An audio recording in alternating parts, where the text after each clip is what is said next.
this is Thursdays with Penny, and this is a very exciting interview series that I'm doing with experts that I have come to know, massively respect, and critically feel that their expertise is so important to anyone who wants to be found and understood and be able to access experts that I believe can have an impact, but also have the sort of values that are really important to Thomas and I.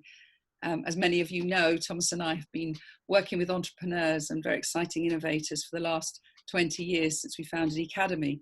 And now in our mastermind groups, we get a chance to spend a lot of intimate time with some fantastic, fascinating people, people that we often decide can change our lives. And one of these people is who I'm interviewing today, is Nick Warren. And Nick's going to talk to us about something that's so vital, which is telling our story. And we're going to talk in depth about that. But let me introduce you a little bit to Nick. Nick began his career as a copywriter in the early 90s and became a producer with IBM's New Media Lab, where he worked on digital projects for brands like Persil, Virgin, and American Express. He actually left the corporate world in 1997 and began his own agency called Semantic, and did an incredible amount of work working with really large brands and excited people like theme parks and financial services companies and publishers themselves. And this took him all over the world with these clients because they were international, very big brands. More recently, he has stepped back into the world that he loves. He's become an author. Thomas and I read his book in the summer, and I want to talk to Nick a bit about that. He's become a fictional author, a very exciting character inside his books. But actually, through doing this, he's really inclined to work with business owners and leaders in large organizations around helping them tell their story. So it's a great pleasure for me, Nick, to welcome you and introduce you to Thomas's and my family of amazing people that we know through LinkedIn and Twitter and Instagram and Facebook. So Nick, there you are. I think you're working from home today, which is a yes. This is my office. I always work from here, more or less. So yes, it's.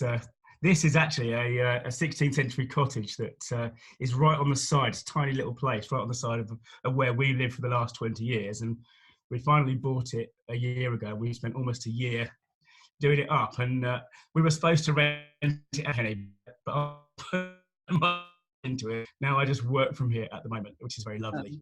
No, it's beautiful. It's beautiful. It's got a nice energy. I know. I know the feeling of it from spending time with you. So, first of all, I do want to recognise you as an amazing fictional writer. Oh, bless your heart. Tell us about this character that you've created and your books. Well, I had this idea years ago, really. I've always loved thrillers. I loved particularly that kind of Lee Child, Jack Reacher kind of book. But I wanted to do something a bit different. So the idea was with my character was, what if he got into all these thriller type, Jack Reacher type situations, but he can't fight. He's not 7 foot tall, he's not military trained, but he's a psychologist, so he does understand how the mind works. He understands, how people's brains function. And the idea was, can I write a book that really kind of interests me? So there's a lot of first person stuff in the book, and we're two thrillers in now into this series. And tell us the name. Well, the first book is called Execution is Everything. The character is as I say, this psychologist, and he gets into these scrapes. It's what we call a man in a hole story. Yeah. At the start of the first book, he falls down a hole. His name's John. He falls down a hole, and he's going to spend the rest of this time trying to get out of it, basically. And it's obviously it's a lot of fun to do. Very different. I loved it. We had Thomas and I put lots of photos up on social by different schools as we were traveling through France, reading it, and we used to read it to each other. And we got so excited by it. So I love that. So that's a love of yours. That's a definite passion. And, as I said earlier, you've been a copywriter and loved that world of publishing and helping people. And when you built your agency, clearly the way that you help people to express themselves on their websites and things was important. But now this world that you are moving into as well, alongside your fictional writing, really fascinates me. And in fact, as we know, I've bought this as a present for Thomas for Christmas. Yeah. Um, it's Yeah. this thing of helping people to tell their stories, you know. So tell me about Yeah. that. How did that emerge? Well, this is the weird thing that's come out of this process, because just to backtrack a little bit, so you mentioned in the mid-90s I was working at IBM, and I kind of had a bit of a strop, to be honest. I had this sense that, oh, I'm 27 or whatever, I can do better than this, I can run my own business, and I handed in my notice, and I kind of accidentally started this company. And the truth was, I didn't really know much about running a business, and I certainly didn't know anything about marketing, as we discussed at length. And you know, you wouldn't think that was a very good way to start anything, and you'd be right. But the truth is, when I sold the business in 2018, as you've mentioned, we had clients all over the place. And the funny thing is, I took a step back from the business because I really wanted to write these books, write these stories. And the weird thing that I discovered, I think, is that so much of what I was doing in this fiction world, in this storytelling world, had echoes back into the business side, you know, what I've been doing. Because, you know, in all those 21 years, I never placed an ad at Semantic. I never made a cold call, and I never even hired anyone who would do those things for me, Yeah. which is, you know, crazy, really. It just sort of shows how little I knew. But on the other hand, the business did work. And I think, you know, what I kind of realized, what I kind of learned, is that what I did do back then was fall back on my natural skill, I suppose, which is telling stories. And, you know, we told these stories about our past, our, you know, our kind of passions and our work. And then as things got on, our clients began to tell stories about us as well. And the result of that was all the work that we got over 21 years essentially came from either repeat business or word of mouth, which is, of course, a lovely way to run a company. And when I got back into the writing, you know, started writing these novels, I began to see these parallels all the time. And I think it just made it really interesting, because so many businesses, I mean, there's a joke in copywriting, you may know, that we call B2B business boring to boring. And Yeah.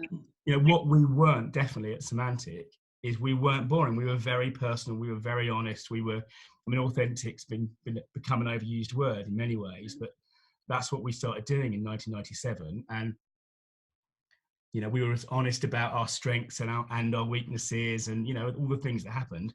And what happens is you've got a kind of resonance, and you've got clients who became friends and partners, and then, you know, the business took off that way. So there was a lot of thinking, I was thinking, that's good for business. That's good for business. And those same kind of techniques we use in fiction to create drama, to show conflict, to demonstrate. You know, we say in fiction writing, you need to show the character, not, you know, rather than tell the character. And of course, that's absolutely the same in business. You know, we want to show the people we are. So that's, you know, I really, you know, it was a big moment. And the other thing, of course, is that fiction writing, you know, that's a terrible business. You know, if you've got a book inside you, keep it there. That's my advice as a businessman. I do it because I love it, but also the idea of using some of this stuff and some of these techniques to actually build a new business, a new sort of agency, if you like, it's become really exciting. Yeah, I love that. So one of the things that we talk about, I mean, at the moment, we're all getting a lot of information overload, but we also have this challenge of who can we trust and who do we actually want to hang out with? Because if business consumes us all so much, if we don't spend time with people that we like and engage and trust, it makes life even harder. It's interesting, last night I was on a train back late and I was watching two people that come out of a corporate party, but they were obviously senior leaders. I have to say they weren't very nice people. Right? I wasn't enjoying the way they were talking about their staff and their company in public. It was quite revealing. Oh, really? Yeah. Okay. Yeah. And I think that, and I felt quite sorry for them, because I thought, you're not working with people that you're obviously enjoying working with. And what a horrible world that must be. So, you know, we really have to get to a place where we choose our suppliers and work with people that we feel have got some character, some story, but also that we can trust. And that's what I like. You know, I talk about this thing between the gap between our identity and our truth, and how can we close that? And that's why I particularly like that. Nick, so looking at this, for the people that have watched the previous interview that we just did, we were talking about your backstory and where you got to where you got to as through the copywriter, and now you're real passionate about helping people get their story out. And what fascinates me about that, I mean, you've had an agency that helps people build. Since 1997, you had this agency and you worked in the marketing world. But there's a real shift taking place, I sense now, around how people build their trust and engagement because of social and because we want to know who the real person is. Yeah. And I feel you're the first person that I feel is really leading the way on helping people build that trust and engagement. Could you explain a little bit more about that and what's going on in your world and how you help that? Yeah, well, I think the funny thing is about it that side of it is obviously so much harder, and we've come to a place where salesmanship, certainly in terms of copywriting, is generally on a website. It's generally bullet points and features and benefits and all of that kind of stuff. And I know that well because I've been in that world. But the problem with that is that it's the easiest part of your business model to be copied, for other people to copy, or even, for example, for just your prospect not to believe. And I think one of the things I've realized is that your sales story, if you like, is sitting on top of this great mountain of backstory. And that's the bit that creates the resonance, the kind of the trust. And it's hard because I think one of the reasons why, when I talk to business people, they will all say to a man or woman, I get the power of story. I understand the power of story. But the conversation very often stops there because stories are hard. They're quite hard to come up with. They're quite hard to deploy, and they're incredibly hard to measure. You can't graph a story in such an easy way. And that's, one of the things I think I've learned. We were talking about, my old agency and the fact that we never did any sort of marketing really, but all we did, it was all backstory. And what happens is, as you build that reputation and that trust and that consistency and all that kind of thing, the work just kind of comes to you. And it's a lovely way to do business, but it's also, it takes a lot of work. And a lot of the things I do now are about helping people start to delve down into their sort of stories, I suppose, and pull out these themes and this conflict very often that will engage with their audience and create that bit of resonance. Yeah, I love it. You remember Steve Jobs saying in his Stanford speech, you can only join your dots looking back, not looking forward. Yeah. And it's amazing. We do these dinners once a month, and the stories that people share around the table. I always think, gosh, if Nick needs to come and transcribe these stories, because these people exactly need that. There's a healing, isn't there, as well, in being heard and getting your story out. There definitely can be, because I think, this is one of the interesting things when I've done this with people, particularly the kind of origin story kind of work. Yeah. You're it's not therapy, it's nothing like that, but you are pulling out threads and themes and ideas that maybe aren't that obvious to people. And, I have had people in tears after I've sent them the finished thing, because it's captured something that they've struggled to articulate themselves. And I think that's the thing. When we're talking about storytelling in business, we're talking about things that are real. We're not making stuff up, but it's about taking that information and using it to create a resonance. And what I was saying earlier on about B2B so often being boring to boring is that you lose that. And whether you are a B2B company or B2C or whatever, if we can find those stories and create those resonances, you get so much more value. And I think, when we look at copywriting and it's something that's quite sort of surface, and it might work, but it might just be disbelief. We've just been through an election here in the UK, haven't we, where everyone's making big promises, but the big promises aren't enough. The sales story isn't enough. It's the backstory that matters. And that word you use, resonance, I think from talking to you and spending time with you and seeing how you've supported other people to do this, when somebody writes to you and says, I read something on your website, or I read your about you, or I read your LinkedIn profile, or I read your bio before I came to hear you speak, all these sort of different ways that unintentionally a lot of us are having to get our story out there. Yeah. When you get somebody right and say, I read that and I really resonated with that, Mm. that is like the bullseye, isn't it? When you, Yeah, yeah, but it's yeah, physician heal thyself, because it's hard to do that for ourselves, isn't it? yes, Because yes, we've grown up in a world of, it's not about me, I shouldn't be talking about myself, but people want to know the real person, don't they? yeah, yeah. And I think that, that's one of the things that we find, I think, in so much business communication, we're missing out the conflict part, because we all want to say everything's smooth, everything's going fine, everyone's an expert, all that kind of thing. Whereas actually, if I said to you that this cup of coffee that I'm drinking, Mhm. um, for example, is in fact a Lemsip because I picked up a cold, we're telling ourselves something that's more personal. Yeah. Other terrible tasting anti-congestants, are available, by the way. But you see that kind of idea. It's like, and I think when we tell a story, we can just increase the value of our proposition, of whatever we're selling. It's a product, a service, it's a personal Yeah, brand. yeah, I'll give you an example. I know Can you see the book that's just sitting on the shelf back there? Right, yeah. so that's in the back of all my videos, right? And that is a book that if you passed it in a Oxfam shop, when you just walk straight past it, it's knackered, it's really old, it's broken, the spine is broken. But that was my fairy tale book when I was a kid, and my mum used to read from that book. But even more than that, that was her fairy tale book when she was a kid. Oh, And actually, that book was published in 1912, and my grandma bought that. She was born in 1904. And my first memory of stories, really, the reason it's up on the shelf is my mum reading me Jack the Giant Killer from that book. Jack the Giant Killer was my favourite story. And now maybe you're smiling because you know the name of my son. yeah. Yeah. And it's Lovely. because, I called my boy Jack because of that book. And I call, he's Jack the Giant Killer on my messenger thing for him now. These things have resonance, right? If we tell a story, you'd have walked past that book in Oxfam, but now that book, how do we feel about that book now? How do we feel now about the fact that what I'm doing these days is telling stories, and I can link that all the way back to, really being a little boy in the Yeah, early 70s and reading. yeah, I love that.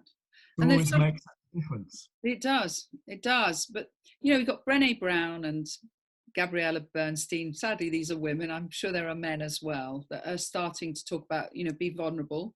Mm-hmm. And last year when I wrote my book, I didn't know whether it was going to completely ruin my business career or not, because I decided to tell the truth. Yeah. But what I've discovered, I mean, my life has never been better since I've told my truth, for me, but also actually, weirdly enough, commercially, because I think when somebody tells their full story, you feel that there's a huge honesty in that person, Mm. and you feel safe with them, don't you? Yeah, yeah, And it's yeah, hard to find those suppliers in yeah, life, I think, where we can say, well, I'm going to spend a lot of money with someone, whether you're in a corporate or you're a small business. Relatively, it's a lot of money to anyone, yeah, um, and I want to know that there's something about this person that I feel I can have an impact on them. I want to spend money personally with people where I know that my business is going to have value to them, because I know what their life is a bit like, yes, and I understand that I'm resonating with them and I'm fulfilling their life while they're fulfilling mine. That reciprocity almost in a yeah, transaction, I think, is something we really want. So I'm in my next question, which is going to be in the next video that we publish. I'm going to talk a little bit more about how do we do this? What is this process? Because I think there's going to be people saying, I need a better LinkedIn profile. I need a better about me. I need a bit of someone to listen to me, and I want to capture my story. Even my father, who's 92, for his 90th birthday, one of his grandsons gave him the opportunity to tell his story, and we've now got it wow, captured. yeah, So I want to go on to that in a minute. So hopefully whoever's listening to this will listen to the next one that we for publish. sure. I'm now going to be talking to Nick about the fact that I am so wedded to this and I love it so much. And I have transformed my life through working in this way with Nick and getting my story out. That Thomas's Christmas present this year, and I think it's going to be the best £1,000 I've ever spent, is for you and Thomas to spend some time together getting his story done, because Yes, looking forward to it. Yes. Thomas is emerging. He always has been. When I met him when he was 24, to me, he was a futurist. The things he talked about, the things he was excited by. And then he founded Academy, the first social network, and other things he's done. He's so cutting edge in his speaking and everything that he does. And so we're going to capture his story. So nail him down. We're going to nail him down. And he is so excited about this on so many levels. So let's capture here a little bit about what he's going to go through, because I know lots of people, and I want to get this out there, that want to do this.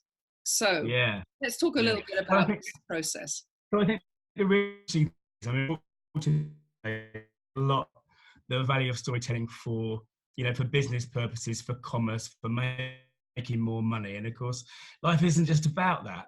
And I think one of the really interesting things about capturing someone's story, particularly their kind of origin story, I suppose, is that it goes down deep, it reaches deep. And sometimes, you know, as I've said, we pull out things that are a bit unexpected. But what we do when it really works well is we really connect you to something that's powerful. You know, it roots you.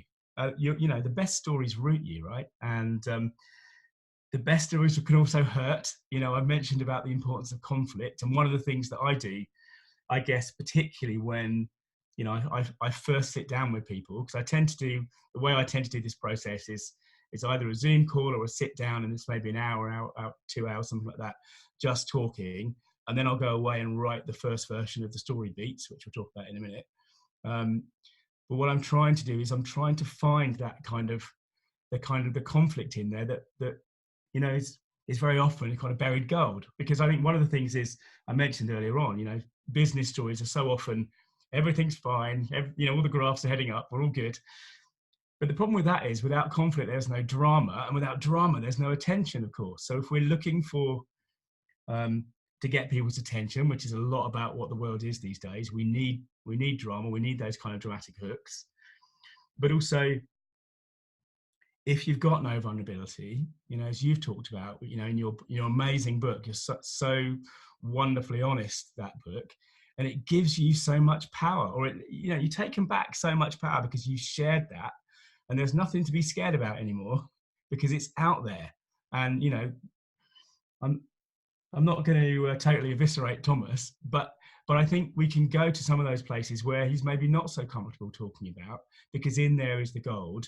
And you know, in terms of the way he's, you know, positioning himself as a futurist and all of that kind of work, well, there's stuff buried in his backstory that's going to be really relevant to that. And the kind of techniques we use, whether it's fiction or whatever, will come to the fore. That kind of idea, for example, that we very often end where we begin somehow. There's that kind of, you know, what I was talking about, the book over my shoulder, you know, that reaches back to my childhood, to when I was probably 4 or 5 years old, and now I'm 50. You know, these things circle around. And if we can use those, we can make the stories more powerful and more resonant and make more people interested. Yeah, it's going to be very beautiful, I think, to go through this experience. Thomas talks about listening as a service. Yes. And he is a phenomenal listener. Yeah. He really is. He's so excited that you're going to listen to him. Yeah. Well, it's so funny because, I mean, I haven't had this yet. I've worked with people on their business stories, but what I haven't had yet, and I'm fully expecting at some point it will happen, someone will say, I want you to hear my story. I want you to write it down. I want the story beats, if you like. But I'm not doing it to put it out there. I'm not doing it for business. I'm just doing it because, you know, I want to see it. I want to get it out. And I think, you know, I'm sure that will happen at some point, you know, as the business grows and the agency grows and what have you, that there are going to be people who want that listening as a service. Yeah. I think they will. And I think we are so programmed in business to think, well, what's the commercial output of me? What's the ROI of me spending £1,000 on this? Yeah. And thinking, how's that going to help me to make more money or become a bigger leader? But the whole point of this exercise is what you do with them isn't necessarily going to have to be published. It's their content. They they can put it in a little place. But I know that when someone's brave enough to then see, how can I turn that into just telling the world my truth? I know their true calling. There's this beautiful phrase that I love that says the two best days of your life: the day you were born and the day you discover why you were born. And I think until you have that truth, Yeah. and I know that those are the things going to emerge, but you've got to get someone, and I know from spending a lot of time with you, you will do this, get someone into that safe space where Yeah. they eradicate the need to think, how am I going to make money out of this? Yeah. Yeah. And I think that, that's the other thing, the interesting thing about the process, I think. So I mentioned how I have a conversation, then I write the beats. Well, what we're trying to do with my particular process is I'm trying to find the beat. They will be saying you networking event, using the story on stage, writing your about us page or about me page, or doing a pitch or what have you. What we're trying to do is the beats, because we talked about whether we'd write a story for someone and they may or may not want it out there, but of course it's not one thing or the other. They can use a bit and leave that bit aside. The important thing is, as I mentioned, that the right story can really root you in that kind of purpose that you were talking about. And the fact that you draw power from it doesn't mean that anyone else has to see it. Maybe it's good that they will, maybe it's good that they won't, but you have that kind of choice. And when we're looking at the beats, and typically what I end up with is kind of 20 or 30 lines, 20 or 30 of these beats that form this story, and are kind of the bones from which you can do all kinds of other things, in any of these other kind of mediums, whether you're using a story to make, you engage your audience on stage, or writing the about me page or whatever. Yeah, I absolutely love it. I know, I have no doubt. And actually, Hannah, Ross and TJ are so excited that Thomas is having this, because, they'll always have it as well. Yeah. And so I think it's beautiful, and I'm very excited about it. So thank you, Nick. Now, I know that some people might be very excited about this. What is the best way for them to be able to contact you? You're obviously on LinkedIn as Nick Warren, and LinkedIn on Nick Warren, Twitter at Nick Warren. Yeah. You can go to my website, storiesthatmeanbusiness.com. Brilliant. And we'll put that there. So storiesthatmeanbusiness.com is there. And you're more than welcome to WhatsApp me as well. My numbers are everywhere. Right. Fantastic. Well, thank you, Nick. You've really inspired me. This has been the most beautiful year for me, spending time getting to know you. And I know 2020 is going to set Thomas on fire. And so thank you. Thank you for everything you've shared. Yeah, of course. Pleasure.